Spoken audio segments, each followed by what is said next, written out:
yesterday. I'm with Neil de Beer, the leader and founder of the United Independent Movement, who will be telling us more about his movement and how they intend on contesting the local government elections later this year. So let's kick off. Welcome, Neil. Hi Warren, thank you, and thank you for your viewers, and it's always good to have you here. Well, thank you for being on the show, Neil. Thank you. So Neil, basically you went on a tour 2 months ago.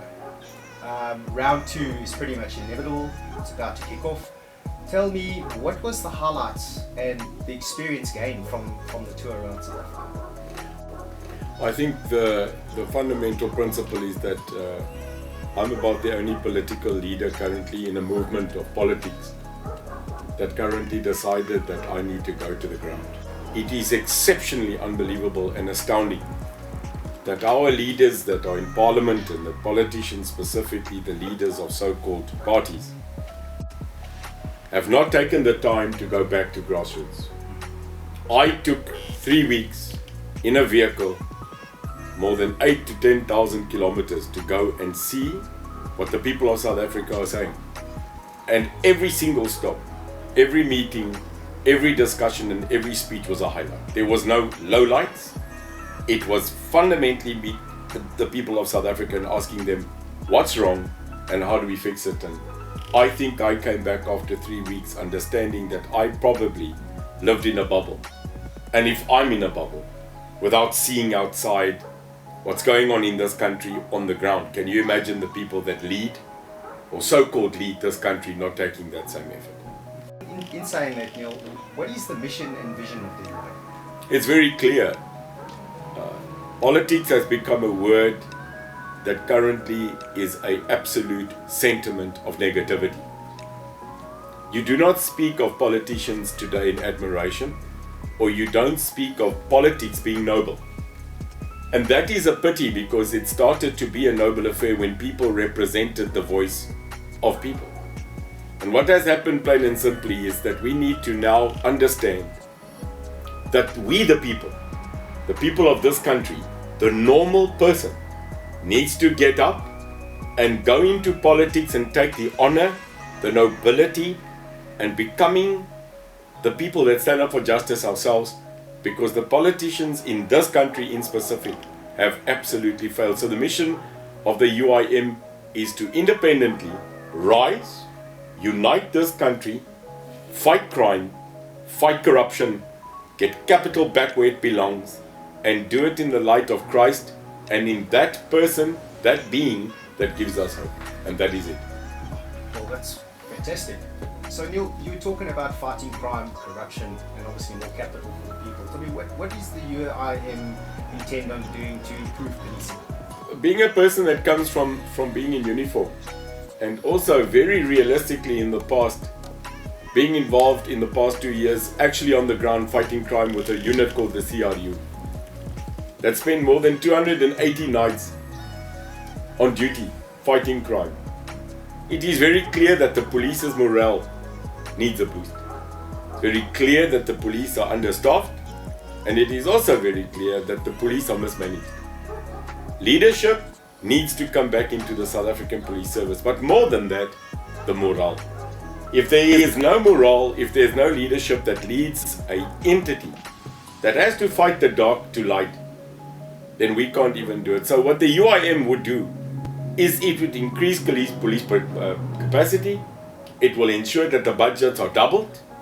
It will ensure that the equipment is transformed to the latest modernization of global standard, and it will ensure that the Bobby on the beat system of high visibility police enforcement is currently undertaken. And one more thing, we need to re-educate the police so that we can make them 100% capable to fight crime. And tell me, how does the UIM intend on combating corruption? I think it's very easy. I think corruption starts like a fish, it rots from the head down. So from our point of view, you cannot have a system of cleansing corruption if you don't start with leadership. This country has now unfortunately moved into a new thing, which the UIM called a systematic indoctrination and infiltration of corruption in our systems. So it is now entrenched, and therefore it is actually systematic. We have now corruption as part of the system. And the only way that you can root that out is if you go in and you start with the representatives that are in government, that are in parliament, and you root them out viciously and vigorously by making sure, for instance, that any person that works for state currently has to go ahead and have lifestyle audits every single 3 months, open to discussion. And that will ensure that public officials, people that represent us and spend our taxes, are curbed to actually commit corruption. And the other thing is that the judiciary must turn and make it sure that if you commit corruption in this country, that you should go to jail for no less than 15 years. Well, that's unheard of now. We don't even hear of that happening in this present. No, we don't hear about it because, Warren, at this current moment, it is in the system. And it is so entrenched that it goes from the top right down to the bottom, that people have now said that if you want to have everything or anything done in this country, you must pay for it. And that is where the citizens of this country must draw a line. We've had the Zondo Commission now for more than 3 years at the expense to the taxpayer more than R1 billion, and no one has been sent to jail. And that is where the systematic corruption needs to be dealt with. Wow, Neil, this is all great. I'm very new into the political sphere and getting to know a little bit more about it. And I'm quite intrigued by it, especially these movements with independence and obviously the old traditional political parties. And in your view, do you feel that the citizens of South Africa are educated enough around their rights to vote and how to vote? Absolutely not. I think, may I start with your prelim of your question? Are the people in this country, the majority of them, educated? I think when you want to educate people, you need to choose a platform where the people can receive such information. And the biggest challenge in South Africa is that we did not educate the masses. In the apartheid regime, the people in the apartheid regime calculatedly ensured that the masses of this country does not receive the information through intelligence, through education. And I'm sorry, but the African National Congress perpetuated that system. Because if you keep people uneducated, they do not make educated decisions. They make that which is normally terrible in a very critical decision, and that one is of emotion. Our country makes emotional decisions. And the problem is that the governing party, who I was part for such a long time, to bring change to this country, has failed to rise up and actually change from a liberation movement to a government. We do not need liberation anymore. We need a government that can give services, supply education, health, and the basics to make this country flourish. We failed. I believe that the ANC had its time. It served its purpose. It now needs to move on, and a new entity must govern. And that is the UIM. And tell me, Neil, on that note, how was the UIM formed? I think the UIM was formed through one thing called frustration. I think I was frustrated. I was in politics in the sense of always supporting the ANC, supporting state, giving everything that I could do for the past 30 years. And what happens is when you sit in a system, you actually start like this syndrome, like a frog, where they boil you, they say boil you like a frog. And the reason they say this is because a frog actually cannot recognize the slow escalation of heat around itself, and it dies that way. And that's what I think they do in this country to us. We are slowly being boiled, and it's funny that the president of this country said that about our people one day, that they're going to boil us like a frog. The people of this country woke up to a point where we look back at 27 years through the Mandela era, who I sincerely loved and supported because of his spirit of reconciliation. And 27 years later, one morning I woke up and I realized I've been boiled like a frog. I've been put in a bubble, and I've been leading and presenting an entity that failed the people. It is therefore one morning I got up, opened my laptop, got onto Facebook, and just spilled my guts. Just said it like it is. And that's the actual factual day that the UIM, in its scenario of what it is today, progressed and a bit evolutionized, started. It was my utterances of the truth to the public. And Neil, who are the people behind the UIM? The people behind the UIM is me. It's you. It's the neighbor. It's the worker. It's the bus driver. It's the mechanic. It's the breakdown driver, the teacher, the nurse, the policeman, the moms and the dads, the people that currently sit and they go, what alternatives do we have for the people to govern? Now, if we look at it, it's time that the people govern again. Our constitution starts with an unbelievable sentence where it says, we the people. Have we really become we the people, or have we lost it? With the amount of corruption going on, with the amount of degradation of the current implosion of our infrastructure, Eskom, SAA, Denel, all our state entities, even stealing now of railway lines, at the end of the day has brought us to one point, and that is we've had enough. And the UIM is there for us. The UIM has no demographic. The UIM has no religion. The UIM does not support person and say that if you are that race, we won't support you. Utter rubbish. The UIM recognizes all religion.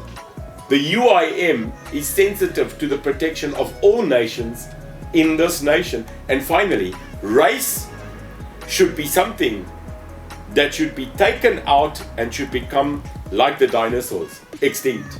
And that's the UIM. It is us. Wow, Neil, this sounds like a huge animal. It must take a lot of finance to get behind you in order to be sustainable and have some form of longevity. Tell me, how is the UIM funded? Well, the UIM is funded by me. At this current moment, the person that created the system is funding the system. It is not easy. But I think we've got to that point now where I call it phase 2. Phase 1 was to say to ourselves, in the old scenario of supply and demand, is South Africa ready for the supply of an alternative to what we've got in politics today? And if you sit back and you say that every single political party has failed us, undoubtedly, can we create a brand and a product for the people? A brand and a product for the people. And that's what I started. I love branding. I've always been an entrepreneur. The message, the market, the people, and the end result must be clear. And in the 6 months that I started the UIM, and basically 4 months that we are now active, the UIM has proven that the supply and demand issue is working. The message is clear: to fight crime, corruption, and capital redistribution. That we care about people and that we are actually an entity for social development ourselves. And that is exactly why. So we are currently breaking the mold, and we need more. A political entity is driven by the participation, financially and in time, by volunteers. And I think we are slowly but surely starting to crack the nut, but we still have a long way to go. And tell me, what is the UIM doing to improve or promote social cohesion? I think we've done it by one way. The old school way. Charity. Charity starts at home. Unfortunately, we've used charity as a brand. We started doing charity not for charity. And funny, far beyond the time, nearly 12 years ago, before I started even thinking of standing up and making my voice count, we started 12 years ago a foundation called the Nadebe Foundation. We've built houses in partnership with other entities. We've given food. Today still we feed more than 5,000 mouths every week in this province. And that's the point. Can you sustain charity and social cohesion through looking after people that are socially currently in devastation? So the UIM, being an entity with soul, said that together we will. And together, if we do it, we will change the attitude of a country. And I was surprised the other day when a gentleman quoted the Quran. And as a Christian, I'm always fundamentally interested in other faiths. And this guy told me that in the Quran it says, if every neighbor helped another neighbor, no one would need help. And the attitude of the UIM is, let's help our neighbors to help ourselves. Neil, our constitution is under attack. What is, or is there anything that the UIM would change in our constitution? I think the constitution is under attack because it doesn't suit certain people's pockets. It doesn't suit certain people's esteemingly grabbed greediness of power. There's nothing wrong with the constitution. In actual fact, one of the great people that was a part of the scribe, L.B. Sachs, Constitutional Court judge, one day said that the constitution was written in the basic scenario of being and creating liberty for all. I think sometimes maybe the constitution of this country is too liberal because it gives the people too much liberty that want to do harm and uses that then to protect themselves. But the constitution is a document that was written as a knee-jerk reaction to a very, very bad era called apartheid in this country. But as that document stands today, it is the most liberal, most human rights orientated constitution in the world. And therefore, we should protect it in every way. So the UIM will not change anything in this constitution, but defend the principles and the rights of why it was scribed and written in the beginning. And this constitution is currently being looked at by people to change it for political and personal gain. And we can't have that in this country. This is not what the forefathers wanted. This is not the people of the struggle and the creation of people of liberty. And I can tell you it is not part of justice. Touch the constitution once for major change, be able to touch it again.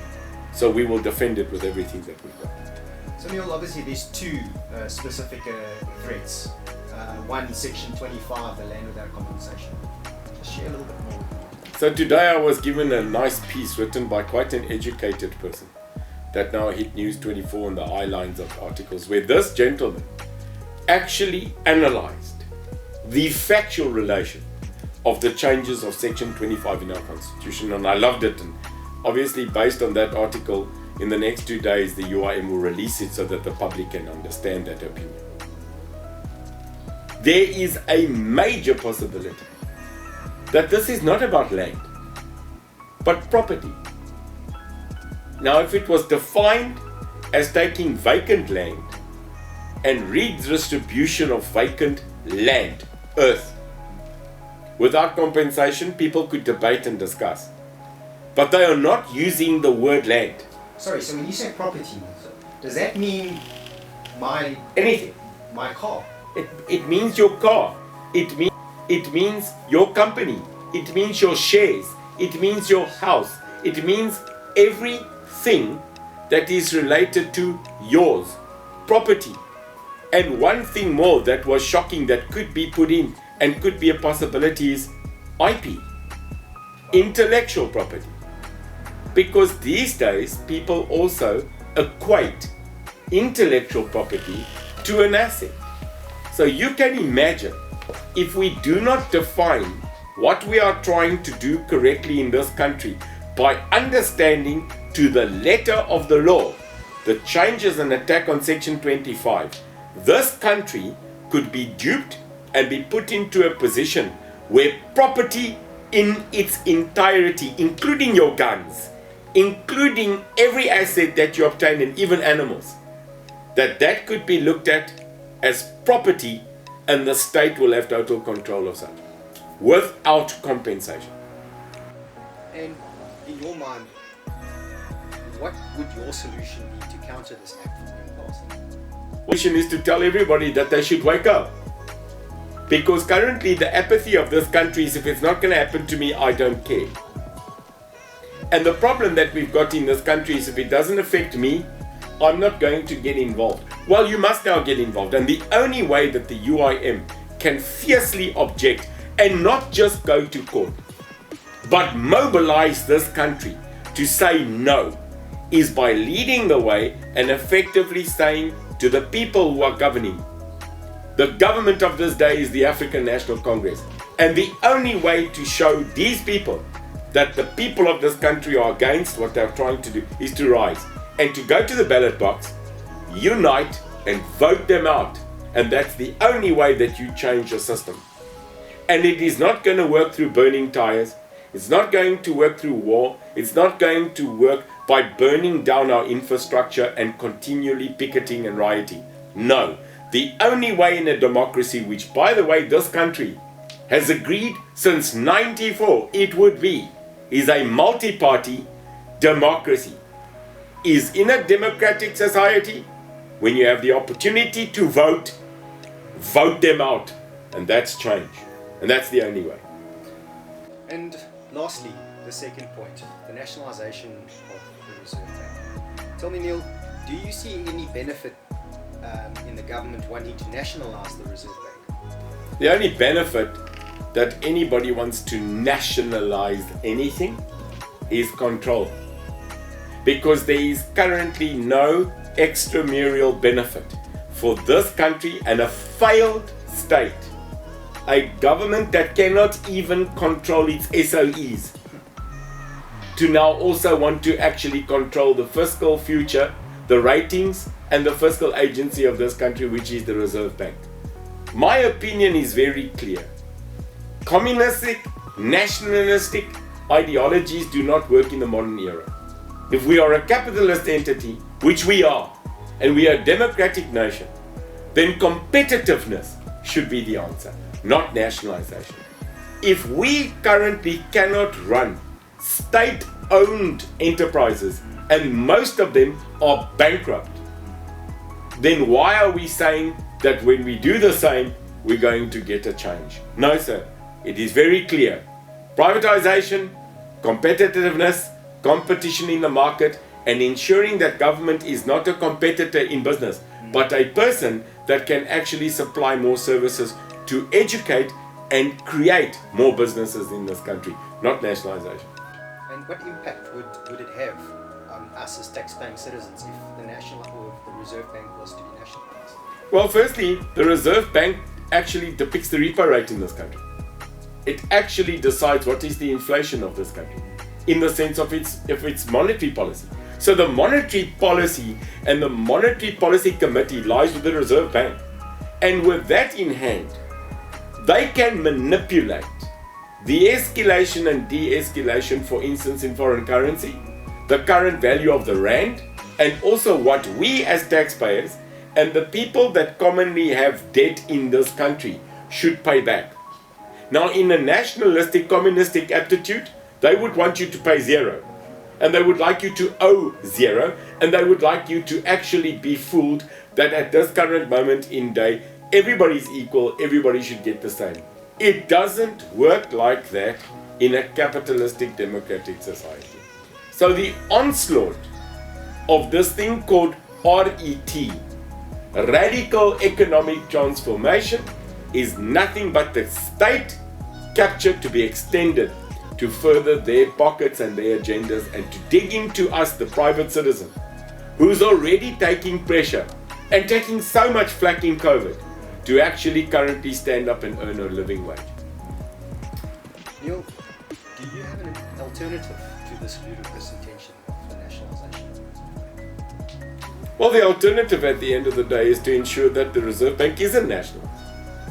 The alternative at this current moment is that the government of this day should now refocus itself, instead of looting, stealing and defending and inner fighting within the ANC. Because everybody that has a brain can currently see that the ruling party is in digress and falling apart. That they're taking a system that was created in 1912 to liberate, now to actually take and infiltrate and kill this country. While two people are fighting about the bone, the third one smuggles it away. We have no alternative in this country that can replace currently the ideology of more than 112 years in existence. The UIM's alternative is very clear. We know that our task is huge, but no journey has ever started with a kilometer journey in one step. It's a meter and a centimeter by each. The UIM has decided that it will fight for the democratic right of our people in this country to be free, to earn a living wage, to be secure at their home, to be able to still be able to walk around in our own environment, free of attack and free of our people dying every single day. So it's very simple. The alternative to what is being put on the table today is to reset this country, cut out corruption, fight crime, and look at what the country really needs. And that is stability. Neil, thanks very much for that. To conclude, I was wondering if you could just share with our audience just a message that you could just leave with them. Yeah, Warren, I think every single day that this country wakes up, it wakes up to the mere fact that it is currently losing hope. It is losing its entity of being fearless, and it is currently angry. Hope, fear, and anger brings together a nation and a society that currently really is desperate for change. The UIM is not perfect, and indeed the leadership, including myself, we make mistakes. We are whom we are. The current scenario of this country is that on 27 October, this country will be asked to take a step forward in the municipal elections of this country. And the UIM is very clear. Change can only be done if we stand united. The United Independent Movement says together we will. Every day, more than 50 to 100 people are changing and coming to the UIM. And change starts with one voice that becomes 10, that becomes 100, and then 1 million. Do not think for 1 minute that you cannot add to change. So 27 October, which happens to be also my birthday, the biggest gift that I would want is that the UIM shows change, goes into councils and represents we the people. So together we will, because at the end of the day, this country is absolutely worth it. So go out there and make your cross for change. Make the cross so that we can have change. And thank you, Warren, and thank you for taking the time. It's always a pleasure, and I'm sure we'll have more of these. Thank you. Right, that's Neil De Beer from the United Independent Movement. Catch him on the National Roadshow from the 17th of June till the 7th of July. info@uimsa.org for any questions, and the national WhatsApp number, which you'll find on our website as well as our Facebook pages. Enjoy your day. Thanks for tuning in. God bless.